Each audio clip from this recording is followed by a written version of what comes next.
आप बिल्कुल चिंता मत करना। माताओं से दोनों मिले, चारों भाई एक दूसरे से मिले। पिताजी की याद में, मेरी याद में पिताजी ने अपने प्राण त्याग दिया। ये सुनकर के मेरे प्रभु बहुत रोते हैं।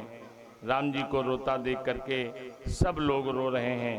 गुरुदेव भगवान राम जी को मंदाकिनी तट पर ले गए और राम जी से पिताजी को जल दिलवाया है, तर्पण करवाया है। श्री भरत जी कौशल्या अम्बा के रात में शिविर में जाते हैं। सब लोग जब ठहर गए, प्रसादी पा करके विश्राम को चले जाते हैं, तब श्री भरत जी माता कौशल्या के शिविर में आते हैं। माँ, आप मुझे अपना पुत्र मानती हैं? हाँ बेटे, मानती हूँ। तो फिर जो मैं कहूँ आप वो करो। कौशल्या माँ से कौन कह रहा है? भरत जी। मैं उम्मीद करता हूँ आप लोग बड़े ध्यान से सुनेंगे। बहुत खूबसूरत प्रकरण है, सबसे सुंदर प्रकरण है ये पूरे मानस का।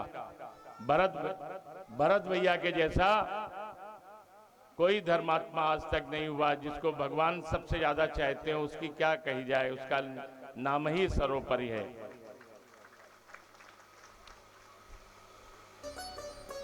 कहते हैं माँ, तुम अगर मुझे अपना पुत्र मानती हो तो मैं जो कह रहा हूं वो करो। माँ, आप राम भैया से कह दो जो भरत कहे वो करो।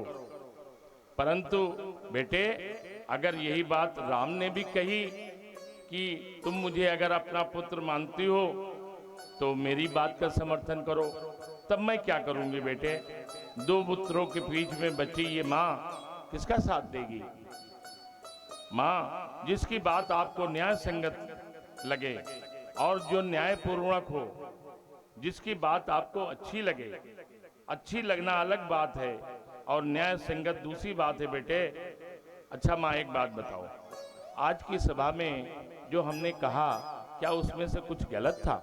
नहीं बेटे, नहीं, बिल्कुल नहीं, ऐसी बात नहीं है बेटे। वो तुम्हारे निर्मल हृदय से निकली सच्ची पुकार थी बेटे जो तुमने कहा। तो भैया से कहो ना माँ, वो मेरे हृदय की बात सुने। मैं क्या कह